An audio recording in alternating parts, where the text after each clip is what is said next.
Želim da vas upoznam sa jednim zaista izuzetnim čovjekom, svetski predavač, profesor Roberta Lustiga, koji je profesor na Univerzitetu u San Francisku. Ja bih zamolila da mu ne kažete, nisam pročitala celu njegovu biografiju koja je na 86 strana, a 4 formata. To je zaista impresivan jedan čovjek i impresivna biografija i čovjek koji je pionir u jednom divnom poslu u okviru medicine koji se zove preventivna medicina. Dakle, pionir u jednoj borbi ne za lečenje, nego za sprečavanje nastanka bolesti i za zaista pravo očuvanje zdravlja. On je veliki borac protiv velikih kompanija, tako da ako bude nekog pomenuo ili nekog kompanija pomenuo, značite da je to u suštini nešto što je on proučavao izuzetno veliki dug i niz godina. Ja ću sada pozdraviti profesora i mi ćemo polako krenuti. On će održati dakle jedno predavanje, zatim imamo pauzu, zatim će biti još jedno predavanje i na kraju ćemo organizovati predavanje dr. Dragoslava Šakolje, koja je načelnik odeljenja za kardiologiju Institutu u Srpskoj Kamenici. Moje ime je Ana Giti i hvala lepo što ste došli. Evo, pozdravljam i pozdravljam profesora.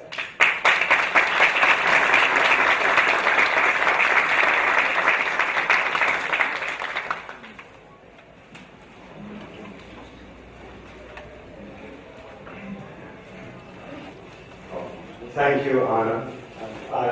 Unfortunately, my Serbian's a little rusty. And just for my own information, how many of you speak English?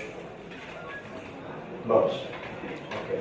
So I will try to go slowly so that those who don't speak English can get the interpretation. But sometimes there's so much information that it goes a little faster. I apologize. Hippocrates, the world's first physician, said that food is medicine, and I could not agree more. And I know that Dr. Giffing certainly preaches that in her clinic as well. However, like medicine, there's something called overdosage. And today we're going to talk about how food can help you, but also how food can hurt you. And you will understand what it is that we eat and why we eat it, and you will understand how it is that that ultimately impacts on your health and eventually on all of society. So, with that, I want to say I have no disclosures. No food industry is putting me up to this. I do not take money from any food companies. I did write 3 books, one coming out very soon in America in September, which I will mention at the end again as well. All right, let's start with the problem. And the problem is on this slide right here. This is a statement from a video that is available on YouTube right now. It is from 2013, made by the Coca-Cola Company, to address the obesity epidemic in the United States. The title of the video is called Coming Together. It is 2 minutes long, and this is a direct quote from that video. And it says, beating obesity will take action by all of us based on one simple common sense fact. All calories count, no matter where they come from, including Coca-Cola and everything else with calories.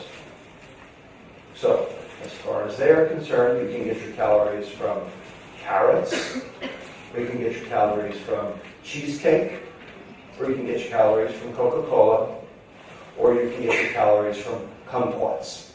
It doesn't matter, because if you eat more than you burn, you will gain weight. If you eat less than you burn, you will lose weight, because it's about energy balance. It's about calories in, calories out. It's about eating too much and exercising too little. It's about two behaviors, gluttony and sloth. Therefore, if you're fat, it's your fault. Therefore, any calorie can be part of a balanced diet. Therefore, don't pick on our calories, go pick on someone else's calories. All of that comes from this simple statement that a calorie is a calorie. And it's not just Coca-Cola who says this. This is the president of the Sugar Association in America, quoted on CNBC's On the Money. Our message is about moderation and balanced diet. Our message is to cut back on sugar if it is a source of excess calories.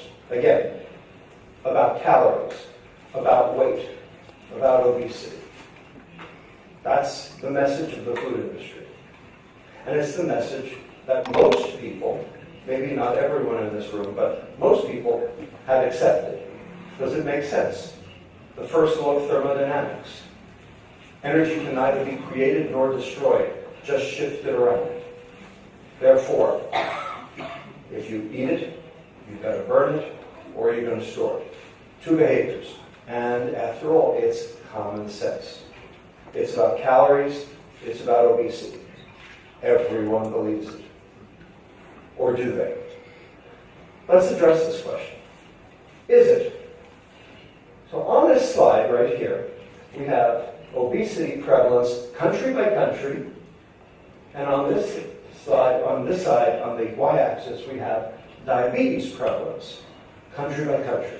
And you would look at this and you would say, well, very clearly, Dr. Lustig, there is a correlation. And there's the correlation right here. Very obvious. But correlation is not concordance. They are not the same.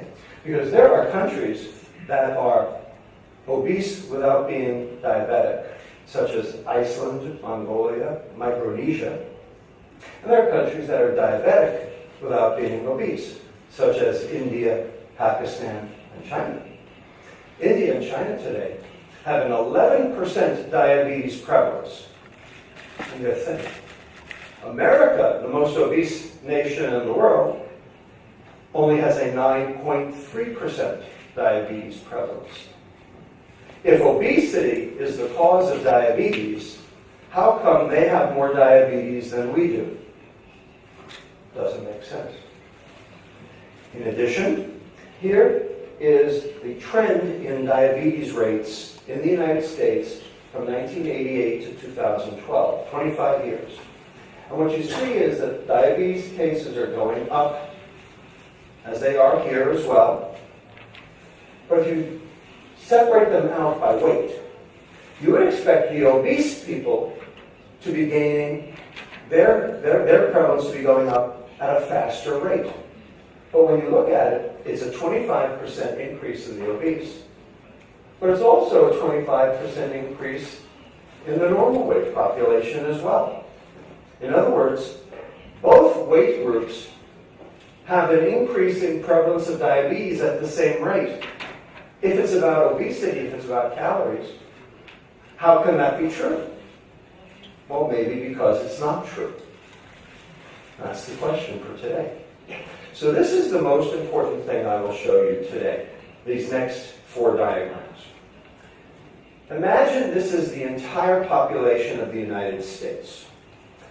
30% obese, 72 million people, 70% normal weight, 168 million people. BMI, weight for height, over 30, BMI under 30. Everyone is in one of the 2 circles. Now, the standard statement from the doctors and the nutritionists and the NIH and the Institute of Medicine and the White House and Congress and the food industry is the following. 80% of those obese people are metabolically ill. 80%. These 57 million people here, they get type 2 diabetes, they get hypertension, they get lipid problems, they get heart disease, they get stroke, they get cancer, they get dementia. They get the diseases of metabolic syndrome, which we will talk about later.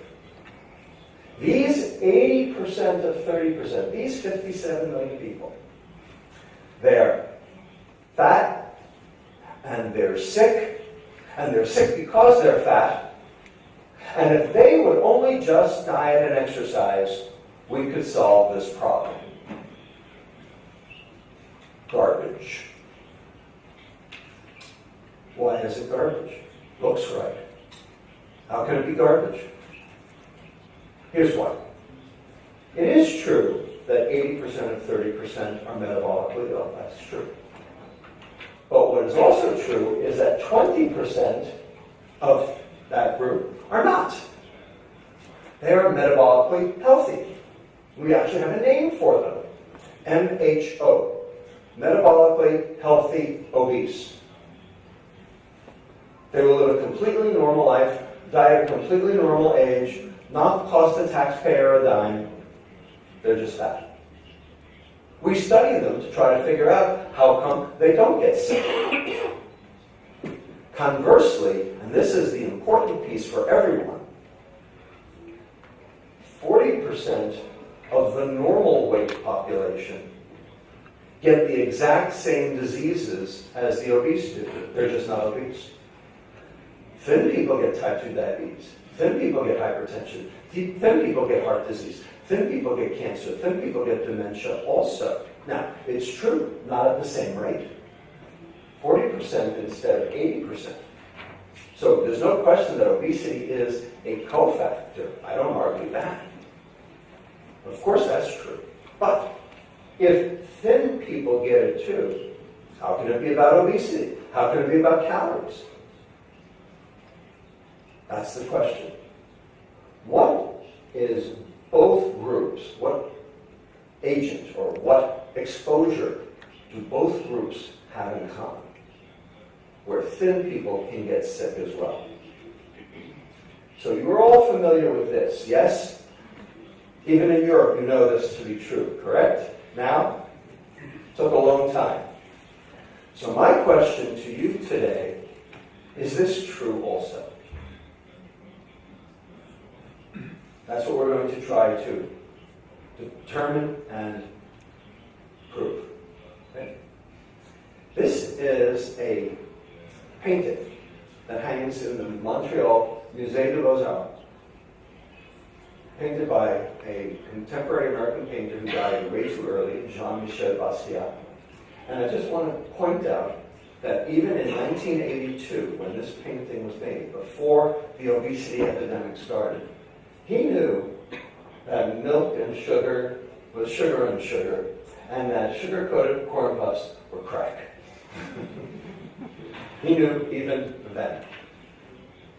So, this is an article that was published in the New York Times Magazine in 2011 based on our research at UCSF called Is Sugar Toxic? And you can read it online today if you wish. And this is the comment that my colleagues and I put out in the science periodical Nature called The Toxic Truth About Sugar. Now, you might say, Dr. Lustig, really? Sugar? It's been with us for millennia. It's birthday parties. It's dessert. It's celebration. It's happiness. It's Valentine's Day. It's food. Aren't you really just guilty of hyperbole? Do you really mean this? Let's see who says this. So this is an article, not written too long ago. Misconceptions about fructose, that's the sweet molecule in sugar, the one that makes it worth eating, if you will, containing sugars, and their role in the obesity epidemic. And you will always see it related to obesity. Never related to diabetes, never related to cancer, never related to heart disease. You will always see it related to obesity. And the reason is because that's what they want you to think. Because the data on sugar and obesity is actually relatively weak. So they always refer back to obesity. And here is a statement from this article. fructose is toxic is a total misconception of the nature of the molecule. If you have too much oxygen, it is toxic. If you get too much water, you have water intoxication. That doesn't mean we say oxygen is toxic. Actually, we do. Oxygen is toxic. And I used to work in the newborn intensive care unit. Some of you may have done the same thing, where premature infants get retinopathy of prematurity due to oxygen toxicity. In fact, oxygen is toxic. I see patients who show up in the emergency room with hyponatremia due to water intoxication. And we do say water is toxic when it is overdosed. Now, the difference is that those two molecules, oxygen and water, they don't have any abuse potential. But sugar does. And so we actually do say that. Now let's see who these authors are. Indeed, they all take money from the food industry. So this is the message from the food industry. They do not want you to know the truth. So I am here to show you the science. And from that, hopefully you can glean and determine the truth. In addition, in America, this obfuscation of the truth continues. This was just from 2 years ago. Coca-Cola caught funding scientists who deflected blame for obesity away from sugary drinks. Coca-Cola has set up a nonprofit organization called the Global Energy Balance Network, where they paid 3 scientists from 3 universities in America to basically say in the public media that obesity was due to lack of exercise. This was found out by the New York Times, and this whole thing was shut down. And Coca-Cola is still paying for this today in terms of public opinion. And we actually have the smoking gun. This paper here, written by my colleagues, Kristen Carnes, Laura Schmidt, and Stan Gladys, in JAMA Internal Medicine, a very reputable journal. Sugar Industry and Coronary Heart Disease Research, a historical analysis of internal industry documents. My colleague Kristen Carnes found a treasure trove of documents from the sugar industry that are 40 years old in a library sitting in Colorado, and was able to, using ethnographic analysis, determine what went on inside the industry at the time when the Food and Drug Administration determined that sugar was safe. And what they did was they paid 2 Harvard School of Public Health professors, Fred Stair and Mark Hegstead.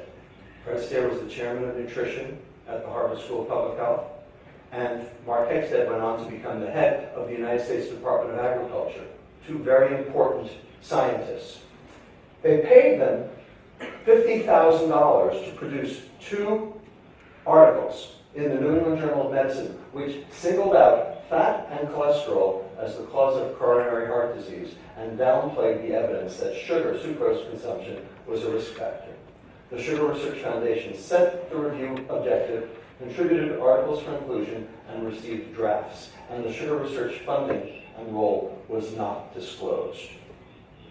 This is the smoking gun. It's been a put-up job. It's been a lie. The whole last 50 years of nutrition promotion and policy was a lie. It was built on a lie. And I'm going to basically excavate that lie for you over the course of the next lecture and the one after. That is why you are here today, to learn the new nutrition, which is really the old nutrition before we were sidetracked by the food industry. So, this question of sugar toxicity, let's return to the question of toxic. So, what does toxicity mean? Well, this is right from the dictionary. The degree to which a substance can damage an organism. Everybody okay with that definition? Now, notice, this definition does not distinguish acute toxicity from chronic toxicity. So we all know about acute toxins, like sarin and ricin and cyanide and VX, things, parts per billion, immediate, keel over and die on the spot. Acute toxins, no argument, we get that. But what about chronic toxins, like benzene, or carbon tetrachloride, or arsenic, or tobacco smoke, which don't kill you in one exposure, but most assuredly will kill you eventually over time. That's what we're talking about here today, chronic toxicity.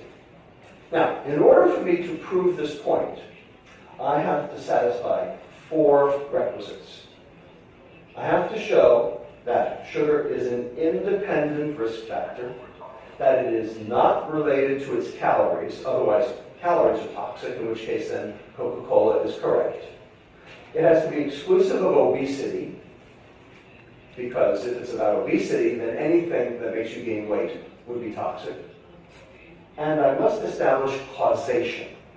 Correlation is not good enough. I have to show causation. Everybody with me? So I have to fight this fight with one hand tied behind my back.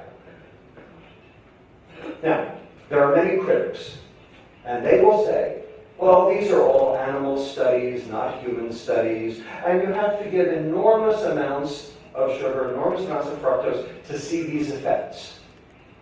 So, I will limit the discussion today to human data only, human consumption only, in doses routinely ingested by humans, and we will have to control for calories and obesity at every level to show that this is specific to the molecule and not specific to its calories.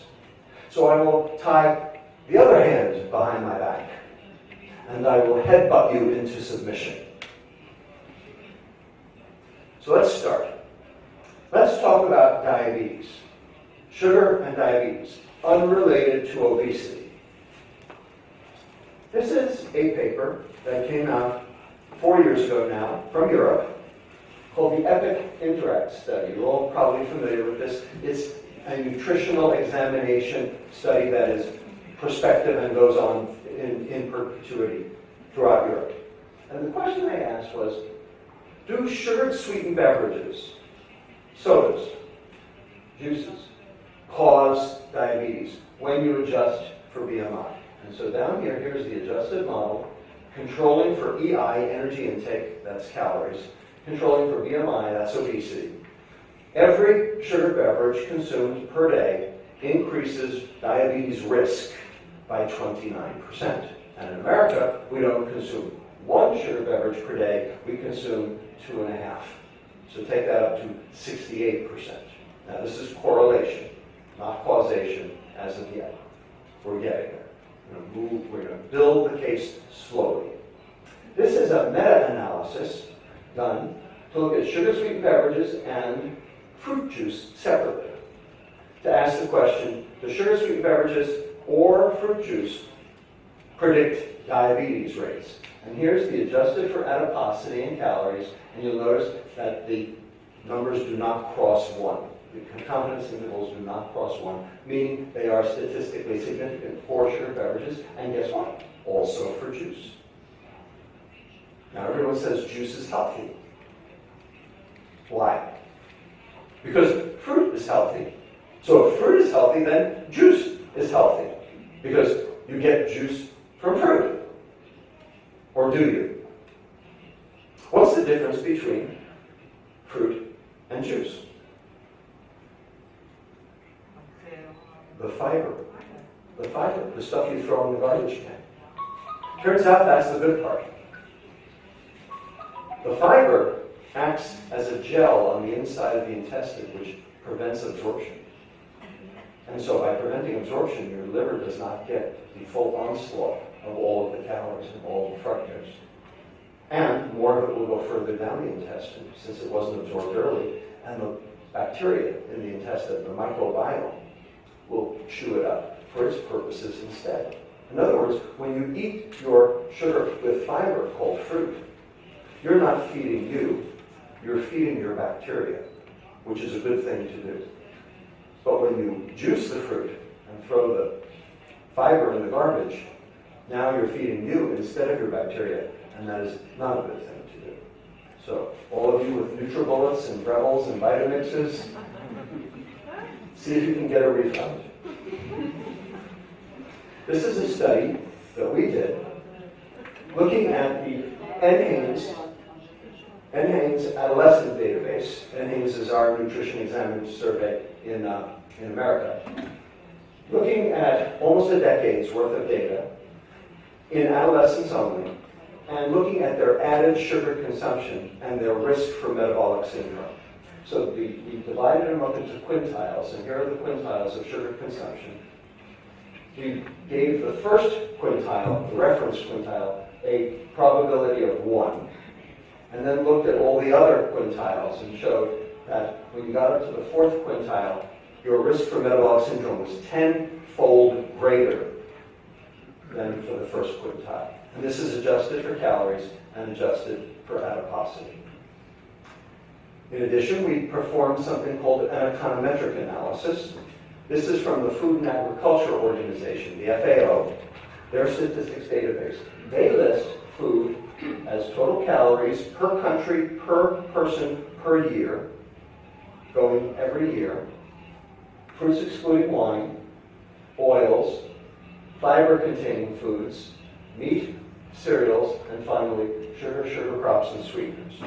Country by country, year by year, person by person, for a decade.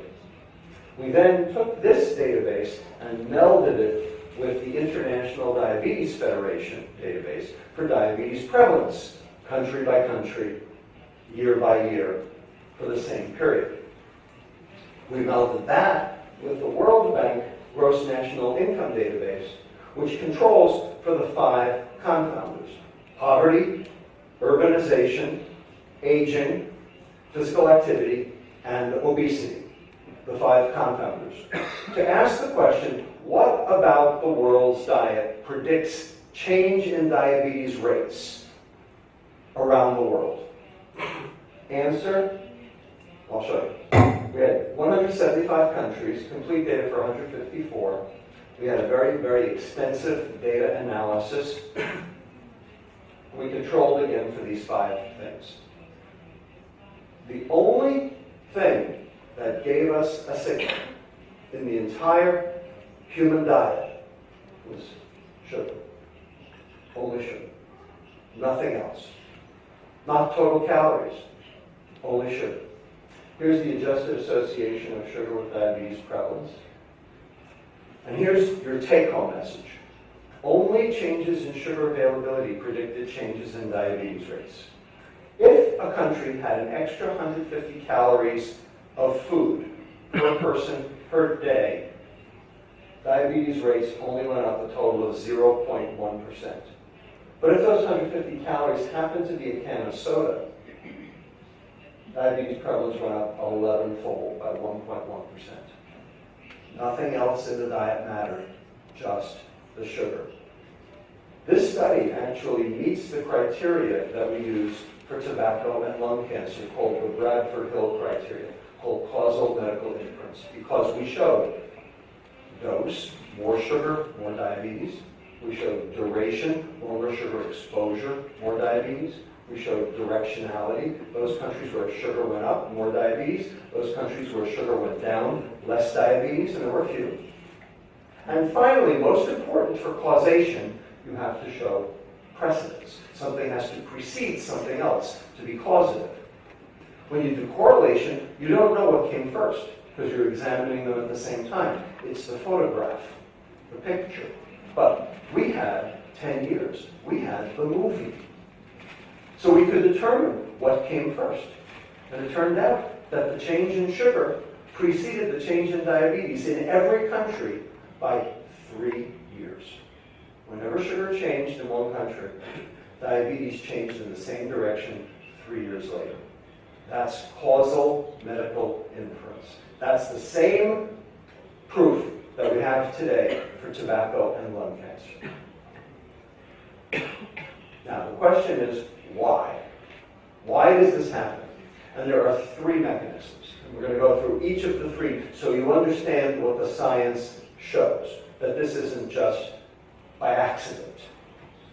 First, we're going to talk about the liver and what happens, sugar in the liver. So, this is a photomicrograph of normal liver. You can see all the liver cells lined up nicely, and the sinusoids where the blood flows through, and here are the bile canaliculi here. The Kupffer cells here as well for immune protection. And here is a fatty liver. These are the fat vacuoles here. You can see all the lymphocytes coming in, and you can see the beginning of scarring. The question is, what causes? And you cannot tell whether this was due to alcoholic fatty liver disease, or sugar, which is non-alcoholic fatty liver disease, because they look exactly the same. The pathologist cannot tell the difference. They look exactly the same. In fact, non-alcoholic fatty liver disease is the liver form of metabolic syndrome. And it correlates with all the other manifestations of metabolic syndrome, having nothing to do with obesity. Large waist, high glucose, low HDL, high triglycerides, high blood pressure.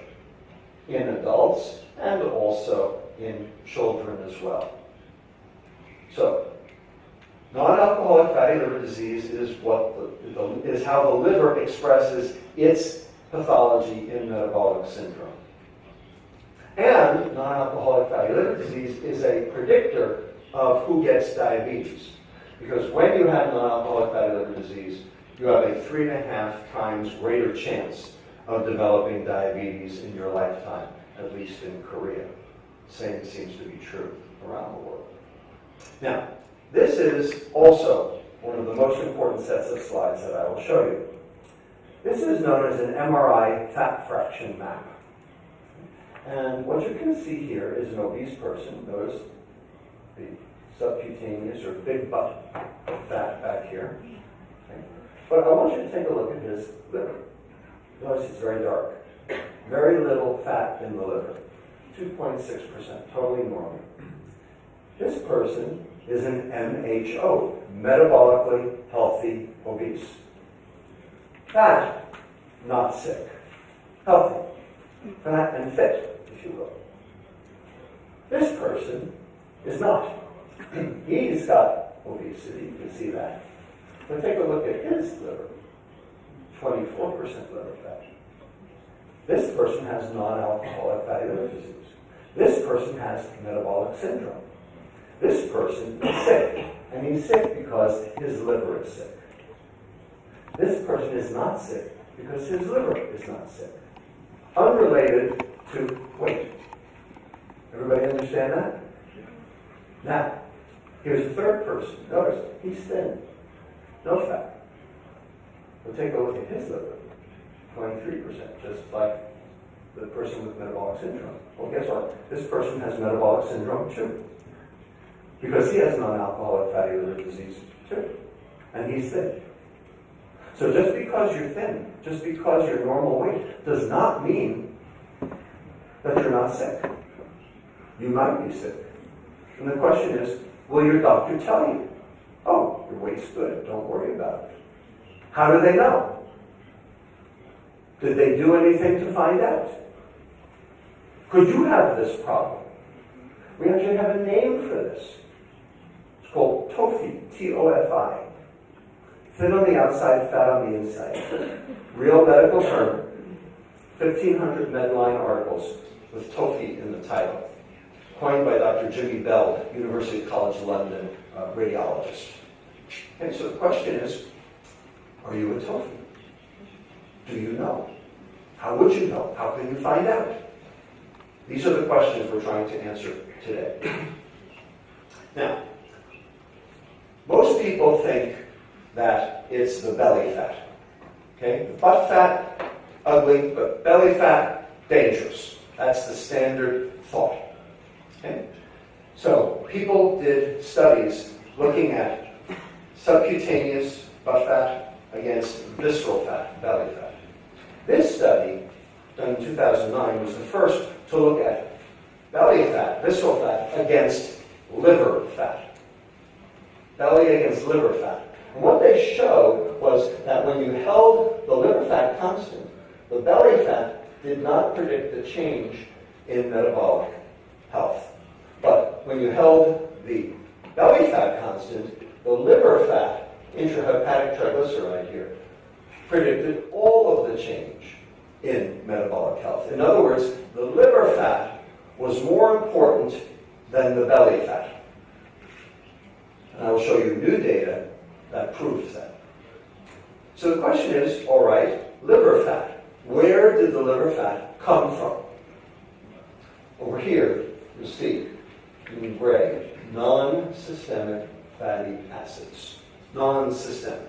Now, systemic fatty acids come from the circulation, from breakdown of peripheral fat tissue, like in type 2 diabetes, or from your diet. That's where systemic fatty acids come from. Non-systemic, where do they come from? They're made right in the liver through a process called de novo, new, lipogenesis, fat making. DNL, de novo lipogenesis, new fat making. And we will show you how that works in just a moment. This is the most important thing I will explain to you today, because it's the thing that's been ignored until now. So, here's a liver cell, and here's glucose, okay, the non-sweet molecule in sugar. And what you'll notice is that most glucose is actually metabolized by all the organs in the body. Only 20% of the glucose that you consume ends up at the liver. And what you'll notice is that most of the glucose goes to glycogen, liver starch. Very little of the glucose ends up down here in the mitochondria. Now, when it does end up in the mitochondria, it can either be burned. That's the mitochondria's job, is to burn the sugar in order to create ATP, the chemical composition of life, the chemical form of energy, and carbon dioxide. Maybe some of it, if it's in excess, will come out as citrate, come out through a process called a citrate shuttle, and then that citrate will act as a substrate for this reaction here in orange. And this is de novo lipogenesis. You go from citrate to acetyl-CoA to acyl-CoA and finally to VLDL, very low density lipoproteins, which then get packaged as triglyceride and released into the bloodstream. Everybody with me so far? Now when you do this with glucose, very little of it ends up here. Most of it ends up out here. Most of the glucose that enters the liver will end up here in glycogen. This is safe. This is not a problem. But let's now show you what happens with fructose. Turns out, with fructose, only the liver has the transporter for fructose. So the whole bolus of fructose ends up at the liver, not just 20%, but 100%. The fructose comes in, it's phosphorylated here, the fructose 1-phosphate, and you'll notice no glycogen. Does not go to glycogen. Where does it go? It goes down here to pyruvate, enters the mitochondria, but now the mitochondria are overwhelmed, throws out a lot of citrate, and then that citrate will turn into VLDL and get exported out. So that's dyslipidemia, that's the hypertriglyceridemia of sugar consumption. Same thing happens with alcohol, by the way. In addition, some of it won't make it out and will precipitate as a lipid droplet. Now you have non-alcoholic fatty liver disease. In addition, this enzyme here activates this substrate and serine phosphorylates it, and thereby inactivating the insulin receptor. So now you've got liver insulin resistance. So now your liver is sick because your liver is not working under the control of insulin. In addition, you make excess uric acid through this process here, and that causes your blood pressure to go up because nitric oxide is your endogenous blood pressure lowerer, and uric acid blocks nitric oxide synthase. So you end up with higher blood pressure. And because your insulin now doesn't work, your liver releases glucose, and now you've got hyperglycemia, type 2 diabetes, eventually. So, all of the disorders of metabolic syndrome are explained by how this compound is metabolized in the liver. Because a calorie is not a calorie. Because glucose goes to liver starch, and fructose goes to liver fat. And they are not the same. And liver fat is the problem. Liver starch is not. Glucose is not fructose. A sugar is not a sugar, and a calorie is not a calorie. Now, causation. All of this is mechanism. Now let's do causation. We performed a seminal study that has now been reported in New York Times, Washington Post, Science, Nature, etc. Very important study. We've now 3 papers that show us what is going on. What we did in this study was we took 43 children out of our clinic at UCSF, obese with metabolic syndrome, Latino and African American. So these are poor kids eating badly and all obese with problems and sick. And what we did was we figured out what they were eating at home, and we studied them on their home diet on day 0, and then we catered their meals for 9 days. 9 days. No added sugar. No added sugar. So, when you take the sugar out of the diet, that's about 350 to 400 calories a day gone. So they should lose weight, right? But we didn't want them to lose weight, because if they lost weight, people would say, oh, of course they got better, they lost weight. So we had to keep their weight constant. So what did we do? Whatever the sugar was that we took out, we added starch back in to the same number of calories, so there was no weight loss. We did a glucose for fructose exchange, a starch for sugar exchange. So we took the pastries out, we put the bagels in. We took the sweetened yogurt out, we put the baked potato chips in. We took the chicken teriyaki out, we put the turkey hot dogs in. Everybody understand? We did not give them good food. We did not give them healthy food. We did not give them fiber-containing food. We gave them lousy food. We gave them processed food. But it was no added sugar food. It was food you buy at the grocery store. It wasn't weird food. Okay? It was just chosen to not have added sugar. And we sent them home with a scale every day. We'd call them up on the phone. What'd you weigh? And if they were losing weight, we told them, eat more, in order to keep weight stable for 10 days. And then we brought them back on the 10th day, and we studied them on their new diet that we gave them. Everybody understand the paradigm now? No calorie change, no weight change, just the removal of sugar from the diet and substitute with starch. That's it. Here are the lab tests. Day 0, day 10, everything got better. Fasting blood sugar, down 5 points. Fasting blood pressure, down 5 points. Glucose, area under the curve, I will show you in a minute, down 8%. Insulin, down 25%. And wait till I show you the lipids. These kids at baseline had a lactate level. You're not supposed to have a lactate level at baseline. The only people who have lactate levels are people who've just run a marathon, or people with cancer, or people with mitochondrial disease. They had a lactate level, and it went down on the same number of calories. Everything got better. Here's their glucose tolerance test. Here's before, here's after. A lower glucose rise. Now remember, we were giving them more glucose, right? We took the fructose away, we gave them glucose. They should have had a higher glucose rise. They had a lower glucose rise. And here's their insulin rise. Here's before, insulin resistance, not coming down. And here's after. And now they're insulin sensitive and they're clearing insulin. And their insulin doesn't go up as high, even though they're getting more glucose. Glucose should make their insulin go up higher. It went up lower because now they were insulin sensitive instead of being insulin resistant. They were healthier. Now, we wanted to know what the liver was doing. So we did it this way.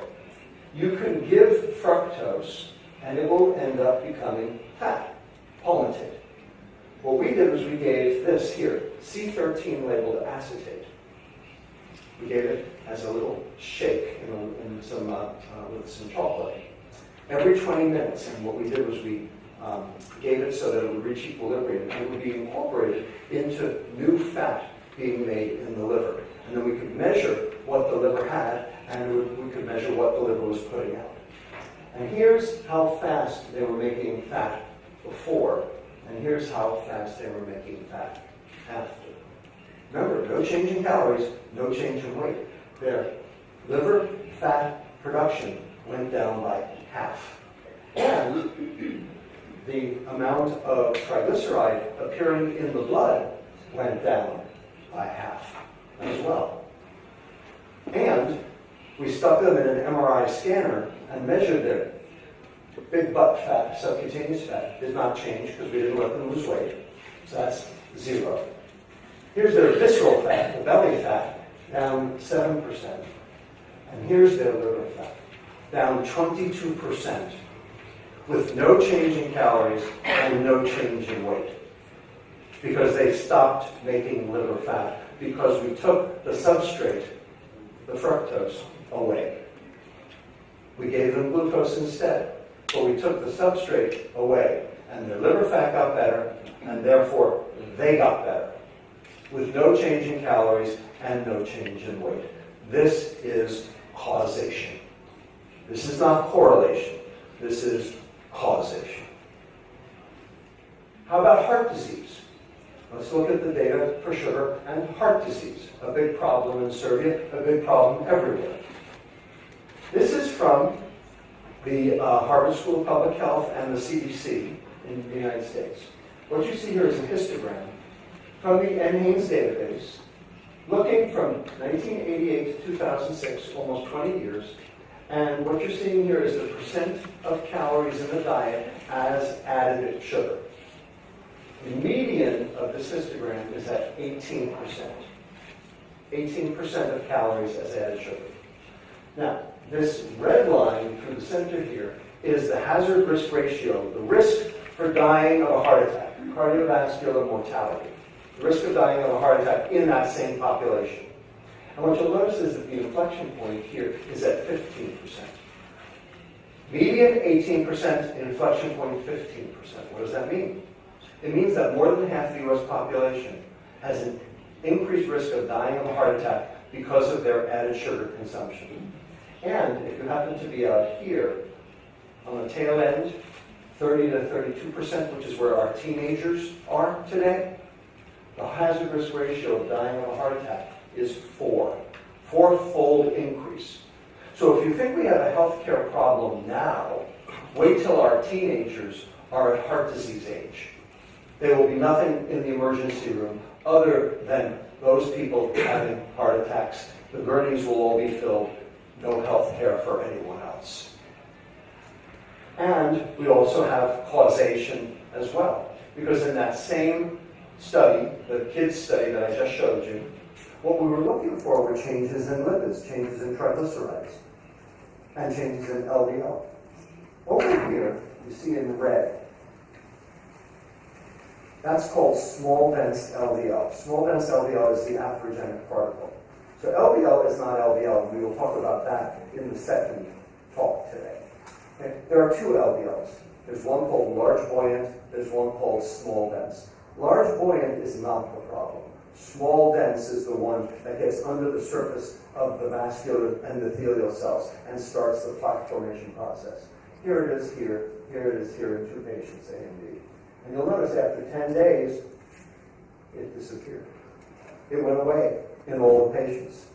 The small dense, the atherogenic particle, disappeared. And when we looked at LDL size, the LDL size went up. So now they're making larger, buoyant LDL. Okay? The large HDL improved as well, which is good. And we looked at ApoC3, which is a cardiovascular risk factor by itself, and it went down 49%. Triglycerides went down 46%, and ApoC3 went down 49%. All the risk factors we know of in the lipid fraction all got better. And as those things got better, it correlated with the change in their insulin resistance. In other words, by making the liver healthier, by improving the insulin resistance, by not laying down the liver fat, all of their lipids improved. All through a simple dietary change, no medicine. Now that's the first mechanism, the liver. Now we'll talk about the second mechanism. Here we see 5 pictures of food. They all have one thing in common. What's the one thing they have in common? They're all brown. They're all brown. Notice they're all brown. Someone said they're all delicious. Yes, but they're all brown. Okay? They're all brown. So what is that brown? Where did that come from? Okay? The common link. It's known as the browning reaction or the Maillard reaction. This is why bananas brown. This is why we paint our ribs with barbecue sauce before we put them on the grill to get that nice brown color. This is sugar binding to proteins without enzymes. It happens naturally. Okay? So here's how you should look at this question. You can roast your meat at 375 degrees Fahrenheit for an hour, or you can roast your meat at 98.6 degrees Fahrenheit for 75 years. The answer is the same. We are all browning. You are browning right now. It is part of life to brown. And if you do not believe me, here is newborn rib cartilage, nice and white. And here, as you get older, here's 88-year-old rib cartilage, nice and brown. Okay? You are browning right now. And if you had orange juice this morning, you are browning 7 times faster. Well, this browning matters because the browning reaction is the aging reaction. This is what causes cells to age. And the reason is because by cross-linking, so this is glucose, this is the aldehyde of glucose, binds to the amino group of hemoglobin, forms a shift base, and then forms this covalent bond which does not come off. By this process occurring, what it does is it reduces the flexibility of collagen in the skin, that's wrinkles, in the kidney, that's kidney disease over time, okay? And in the heart, and ultimately that leads to heart failure. All of these are the processes of aging. And every time this process occurs, it releases a reactive oxygen species, a little hydrogen peroxide, into the cell. Now, you all know that if you have a wound on your skin, you put hydrogen peroxide to kill the bacteria. So, hydrogen peroxide for bacteria is good. But what if you're making the hydrogen peroxide inside your cells? Well, you are. You're doing it right now. Everyone is doing it right now. It's part of life because it's part of glucose metabolism. But the faster it goes, the quicker you die. And it turns out that fructose does it just like glucose and causes cell dysfunction and death. And fructose does it 7 times faster than glucose.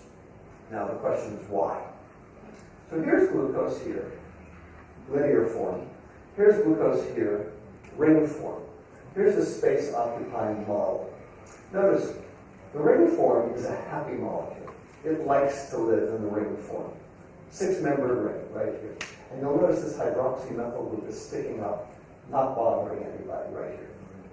So, at pH 7.4, 37 degrees Celsius, normal human physiology, 99.2% of the glucose in your body is like this, in the ring form, which is safe. Only 0.8% of your glucose is in the linear form, where the aldehyde is available to bind to proteins. Now, let's look at fructose. Linear form, ring form, space-occupying model. And what you notice here is 5-membered ring, not 6. Easier to come apart because of ionic strain. Also, hydroxymethyl groups, 2, not 1. Here's 1, here are 2. And they're butting heads in the same direction. So this causes allosteric interference, and the ionic strain allows these to open much easier.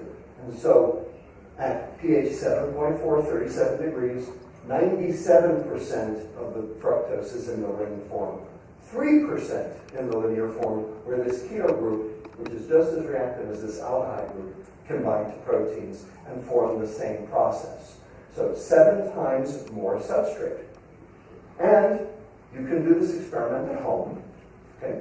Take a test tube, add to it some albumin, then add either glucose or fructose in equal amounts, either one, cap it, put it in the sunlight, and every day come back and stick it in your home spectrophotometer and read the reaction.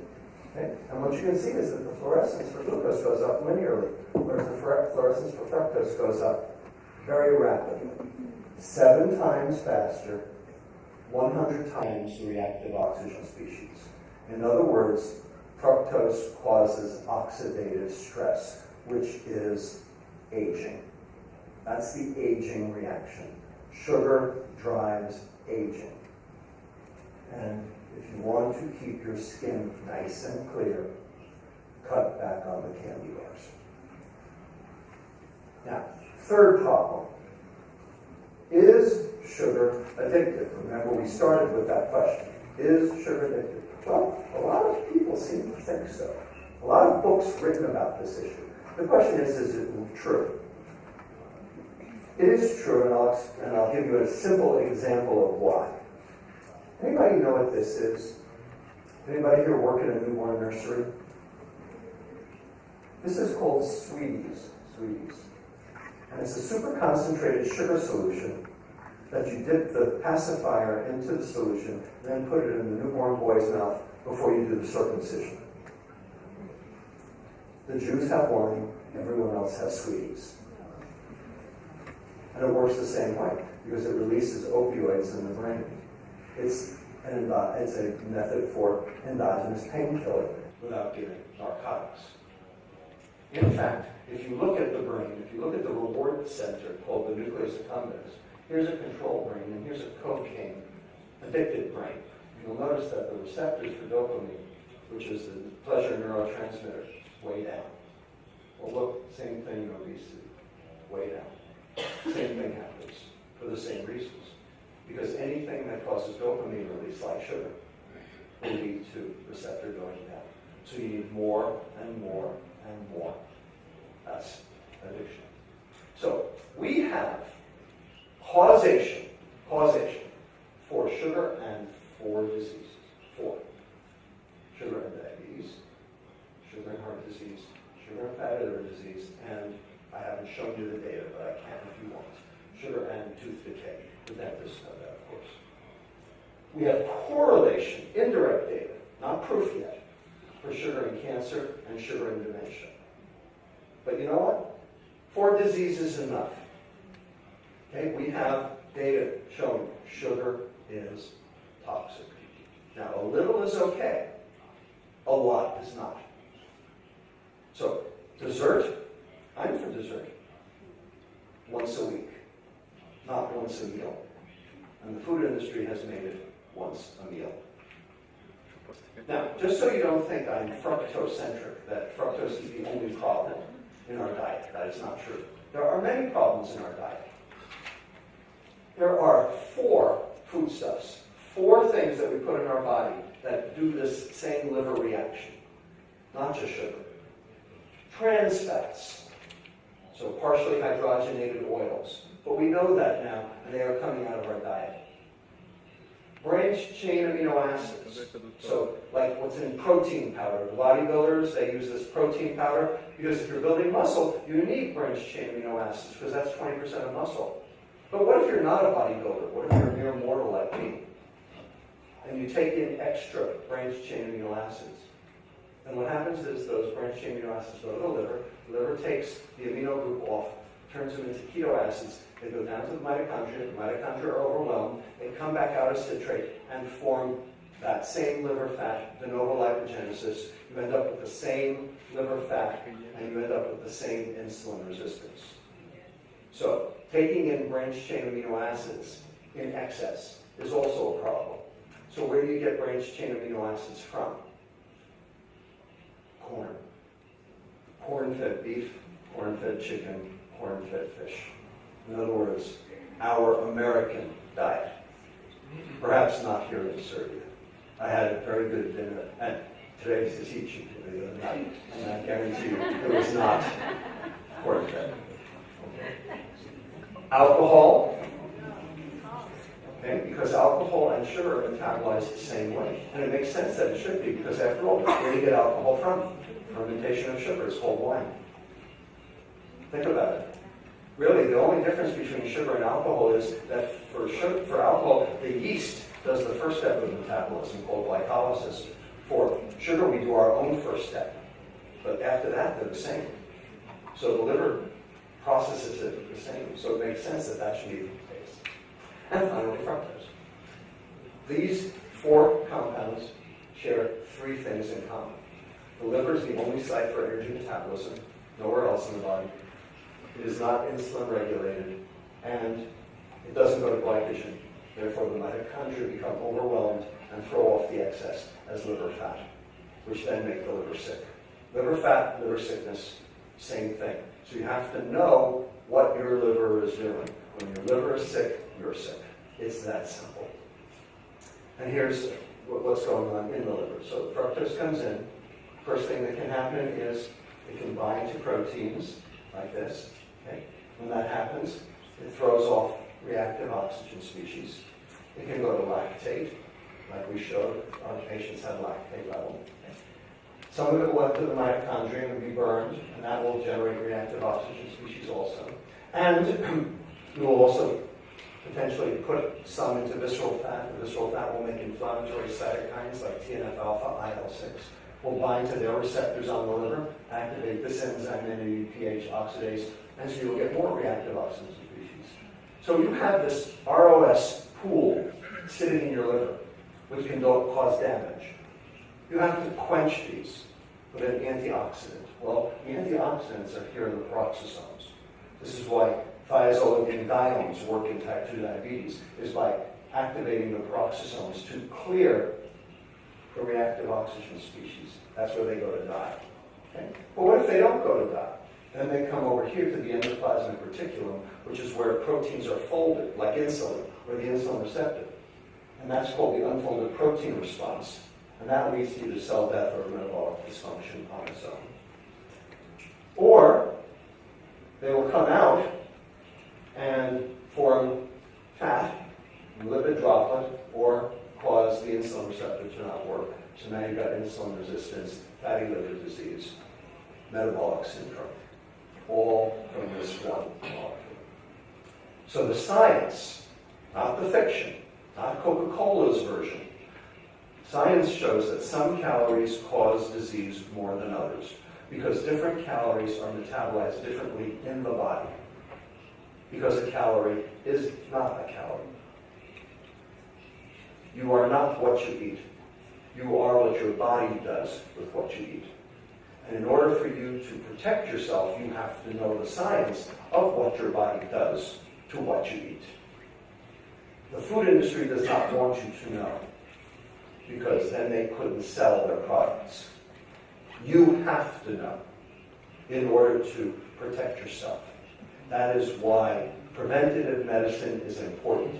That is what I do. That is what Dr. Giffing does. That is why I'm happy to be here, is to explain this to you and explain it to all of Serbia and, of course, all of America to try to get people to change. And when people change, then the food industry will change because they want to sell.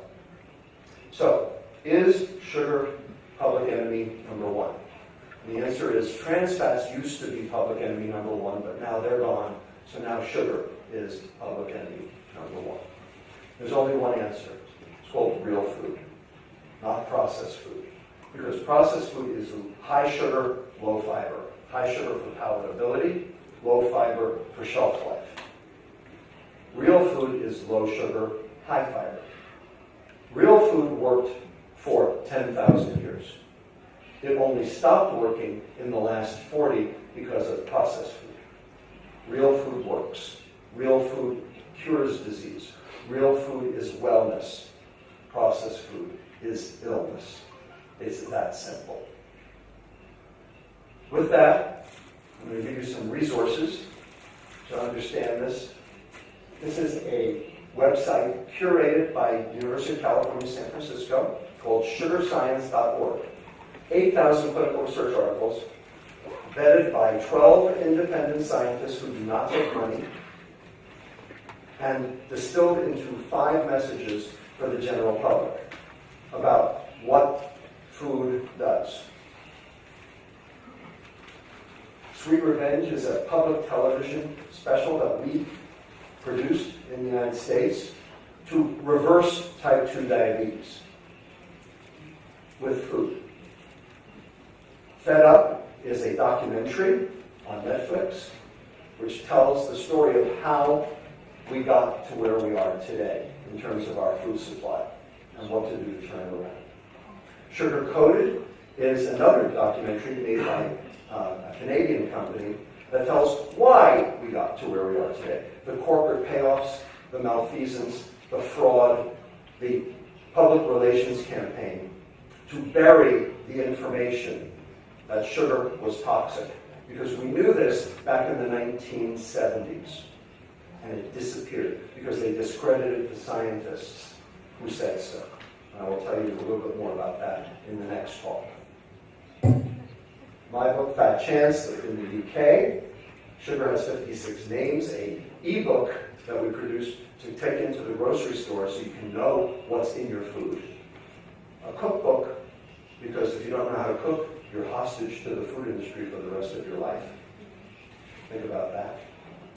Gary Taubes, a colleague of mine, wrote this book called The Case Against Sugar, where he actually looks at all the industry documents over a 500-year period to explain what they knew and when they knew it. It's like a prosecutorial case, like in a court. And a new book that I have written will be out in September, The Hacking of the American Mind.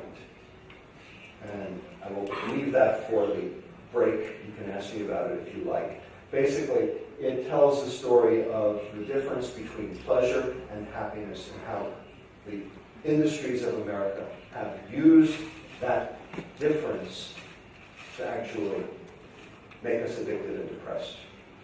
And of course, very sick. And I'll be happy to explain the notion of that book really well.